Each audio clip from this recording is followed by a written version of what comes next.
এই জন্য কোরআনে কারীম বলছে ওয়ামাল হায়াতুদ দুনিয়া ইল্লা মাতাউল গুরুর, দুনিয়ার এই জিন্দেগিটা হচ্ছে একটা প্রবঞ্চনাময় ধোঁকার জিন্দেগি।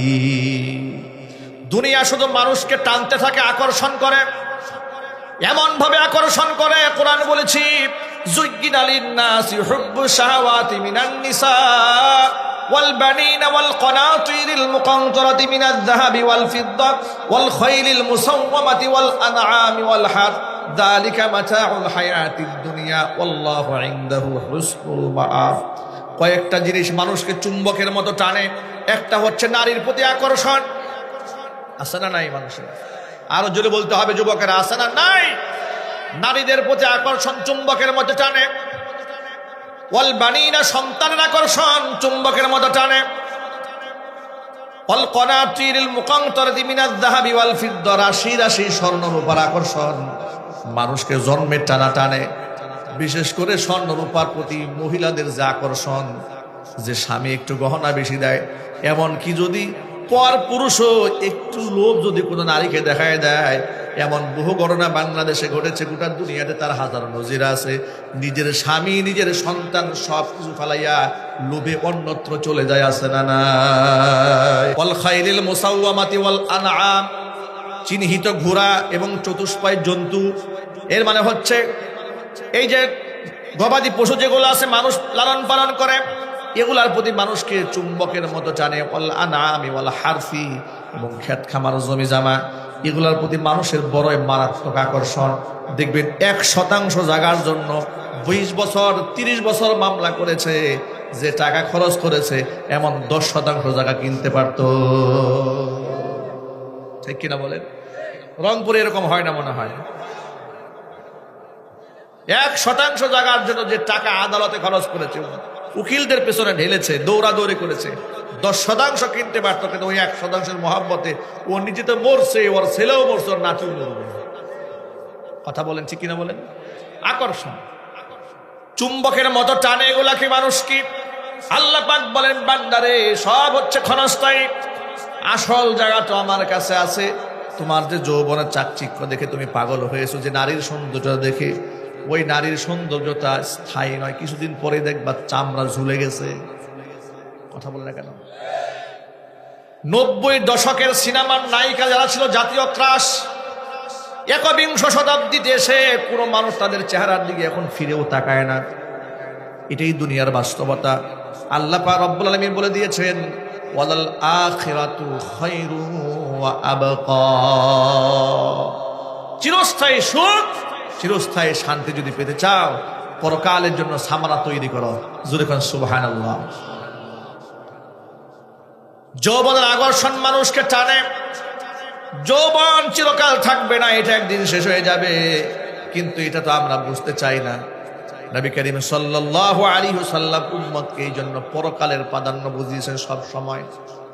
আল্লাহর হাবিব সাল্লাল্লাহু আলাইহি ওয়াসাল্লাম একদিন বসে আছেন, একটা চাদর গায়ে দিয়ে, অমুসলিম তাকে চাদরটা উপহার দিয়েছি। চাদরটা রেশমের কাজ করা ছিল, এই যে আমাদের পাঞ্জাবির মধ্যে হালকা কাজ করা। নবীজি সাল্লাল্লাহু আলাইহি ওয়াসাল্লাম একটা চাদর গায়ে দিয়েছেন, চাদরটা ছিল রেশমের কাজ করা। আল্লাহর নবীর চেহারার সামনে পৃথিবীতে কোনো চেহারা নাই, রাসূলের চরিত্রের সামনে কোনো চরিত্র নাই। তার সাথে উপমা দেওয়া যায়, দৃষ্টান্ত দেওয়া যায়, তুলনা করা চলে, এমন কোনো মানুষ এই পৃথিবীতে নাই। এত সুন্দর জামা পরার পরে রাসূলকে দেখতেও দারুণ লাগতেছিল।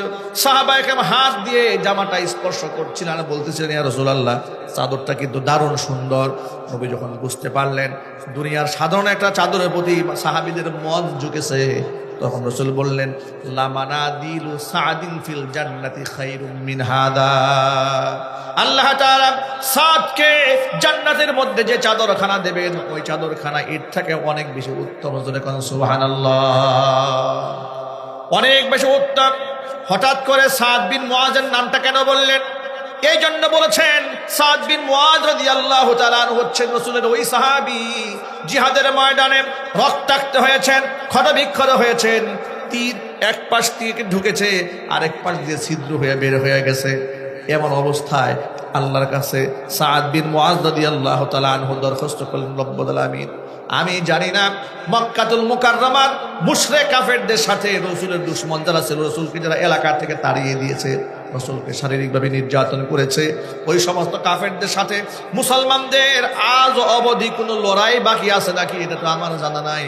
যদি লড়াই বাকি থেকে থাকে, আল্লাহ তোমার কাছে আমার দরখাস্ত, এই আঘাতে যেন আমার শাহাদাতটা মঞ্জুর না হয়, কারণ নবীর দুশমনদের সাথে আমি লড়তে চাই, লড়তে লড়তে শাহাদাতের পেয়ালা পান করে তোমার সান্নিধ্যে আসতে চাই। ভাইরা আমার, একটু বোঝার চেষ্টা করেন। এরপরে তিনি বললেন, রব্বুল আলামিন, আর যদি মক্কাতুল মুকাররমার কুফফার কুরাইশদের সাথে মুসলমানদের কোনো জিহাদ বাকি না থাকে, যে আঘাত আমার গায়ে লেগেছে ওই আঘাতেই যেন আমার শাহাদাতটা মঞ্জুর হয়ে যায়। কত মুহাব্বত রসুলের জন্য তার অন্তরের মধ্যে ছিল। নবীকে যারা গালি দিয়েছে, রসুলকে যারা আঘাত করেছে, এলাকা থেকে তাড়িয়ে দিয়েছে, তার বিরুদ্ধে তার লড়াইয়ের জন্য বিরাট স্বপ্ন অন্তরে আছে। আমি আপনাদের কাছে জানতে চাই, সাদ বিন মুআজ রাদিয়াল্লাহু তাআলা আনহুর সেই কথাকে নকল করে বলতে চাই, আমার নবীর দুশমন যারা, ইসলামের দুশমন যারা, কোরআনের দুশমনে যারা, ওই সমস্ত ব্যক্তিদের সাথে লড়াই করার জন্য আপনার প্রস্তুত আছেন কিনা দু হাত দেখতে চাই।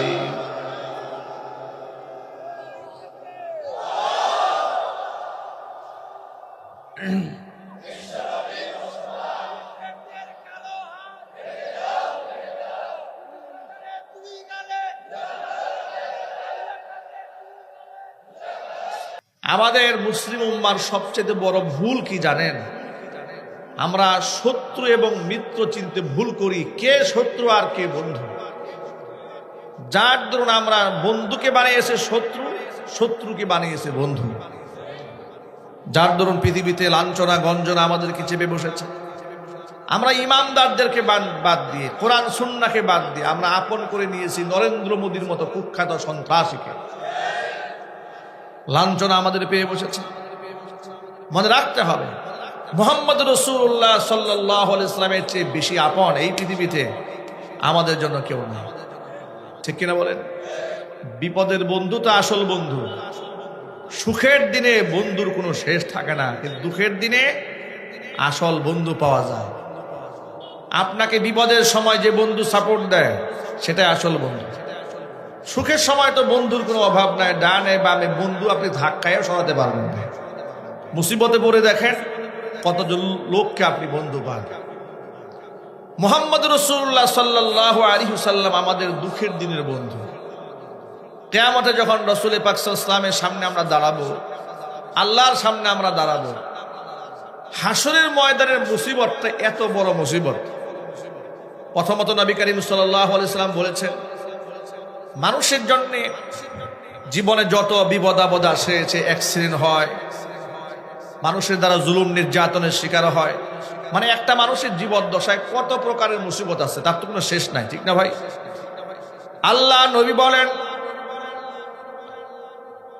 কবরের জীবনে মানুষের যে মুসিবত, কবরের মধ্যে যে বিপদটা হয়, সারা দুনিয়ার সমস্ত মুসিবত যদি এক পাল্লায় দেওয়া হয়, বান্দার কবরের জীবনের একটা সেকেন্ডের পেরেশানির সমান হবে না। এত ভয়াবহ পেরেশানির জায়গা হচ্ছে আলামে বারজাখ। অনুরূপ ভাবে কিয়ামতের ময়দানের পেরেশানি এটা আরো মারাত্মক। আলামে বারজাখের এর থেকেও ভয়াবহ পেরেশানি হবে হাসরের মাঠে।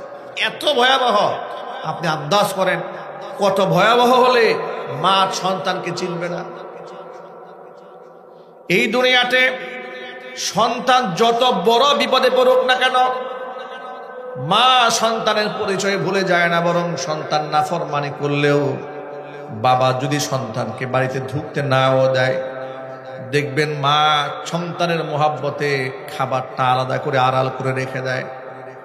বাবার অজান্তে ছেলেকে ডেকে বলে, মা ডেকে বলে, বাবা খা, তুই খায় এই দরজাতে চলে যা। কথা বলেন ঠিক কিনা বলেন? এর নাম কি? এটার নাম মা। এটার নাম কি জোরে বলেন তো ভাই? মা। তাহলে দুনিয়াতে সন্তান খারাপ করলেও মা সন্তানকে ছাড়তে চায় না। কত নির্যাতন করার পরে একটা মাকে বৃদ্ধাশ্রমে পাঠিয়ে দিয়েছে সন্তানেরা। সাংবাদিকরা জিজ্ঞেস করলো, আপনি কি চান? বৃদ্ধ মানুষকে ঈদের দিনে আর টেলিভিশনে সাংবাদিকরা বৃদ্ধাশ্রমে মহিলা বৃদ্ধা প্রশ্ন করছে, আপনি যে আপনার সন্তানরা যে আপনাকে ফেলে দিল, বৃদ্ধাশ্রমে পাঠিয়ে দিয়েছে, আপনি কি সন্তানকে বদদুয়া করেন? মহিলা চোখের পানি ছেড়ে দিয়ে বলে, না, আমি আমার সন্তানদের বদদুয়া করি না। আচ্ছা, আপনি চান কি? মহিলাটি বলে, আমার খুব ইচ্ছা, আমার ছেলের সাথে আমার ঈদ করতে মনে চায়। সুবহানাল্লাহ বলবেন না? দেখেছেন অবস্থাটা, এমন জুলুম করেছে, সন্তান তাকে বৃদ্ধাশ্রমে পাঠিয়ে দিচ্ছে, মা বলে আমার মনে চায় আমি আমার সন্তানের সাথে ইচ্ছা কাটাই, আমি সব সময় আমার সন্তানের জন্য দোয়া করি, আল্লাহ পাক যেন আমার সন্তানদেরকে ভালো রাখে। আল্লাহু আকবার বলেন। দুনিয়াতে মা নির্যাতিত হয়েছে, সন্তান দ্বারা বদদুয়া করে না, ভালোবাসা থেকে বঞ্চিত করে না, কিন্তু কিয়ামতের এমন কেমন মুসিবত হয়ে দাঁড়াবে। কোরআন বলেছে, ইয়াউমা ইয়াফিরুল মারউ মিন আখিহি ওয়া উম্মিহি ওয়া আবিহি ওয়া সাহিবাতিহি ওয়া বানিহি। মানুষ সেদিন ভেগে পালায় যাবে। ইয়াউমা ইয়াফিরুল মারউ মিন আখিহি, তার ভাই থেকে। ইয়াউমা ইয়াফিরুল মারউ মিন আখিহি ওয়া উম্মিহি ওয়া আবিহি, তার মা থেকে, তার বাবা থেকে, ওয়া সাহিবাতিহি, তার নিজের স্ত্রী থেকে, ওয়া বানিহি, সন্তানদের থেকে মানুষ সেদিন ভয়ে পালায় যাবে। কেন পালাবে? পরিচয় দিতে গেলেই যদি তিনি আবার সোয়াব চেয়ে বসেন, এই জন্য চাচা আপন প্রাণ বাঁচা। এমন মুসিবত হবে, রাসূল বলেছেন কিয়ামতের ময়দানের পেরেশানি এতটাই ভয়াবহ, নবী রাসূলরা চুপসে যাবে না। সুবহানাল্লাহ। আচ্ছা, নবীদের কোনো গুনাহ আছে ভাই? এই প্রশ্নের জবাবটা আপনারা সকলে দিলে আমি বুঝবো যে আপনারা এখানে আছেন। নবী রাসূলদের কোনো গুনাহ আছে? এটা আকীদার প্রশ্ন। আহলুস সুন্নাহ ওয়াল জামাতের আকীদা, আমাদের আকীদা হচ্ছে নবী রাসূলদের কোনো গুনাহ নাই, তারা বেগুনাহ, মাসুম। তাদেরকে আল্লাহ তাআলা আপন মেহেরবানিতে গুনাহ মুক্ত জিন্দেগি উপহার দিয়েছেন। জোরে কোন সুবহানাল্লাহ। সে নবী রাসূলরা পর্যন্ত চুপসে যাবেন, কোনো আওয়াজ নাই। হাসরের ময়দানের বিপদ এতটাই ভয়াবহ, নবী করিম সাল্লাল্লাহু আলাইহি ওয়াসাল্লাম বলেছেন, কবরের জীবনে ঢোকার পরে মানুষ সারা জিন্দেগীর যত মুসিবত ছিল মুহূর্তের জন্য ভুলে যাবে। আবার হাসরের ময়দানে ভয়াবহ দৃশ্য দেখার পরে কবরের মধ্যে যে সে মুসিবতের মধ্যে ছিল, কবরের জিন্দেগীর মুসিবতের কথা একেবারে মুহূর্তের মধ্যে ভুলে যাবে। এমন ভয়ঙ্কর হচ্ছে, একটার পর আরেকটা স্টেপগুলো আরো মারাত্মক হবে, পুলসিরাতের পথটা আরো মারাত্মক হবে।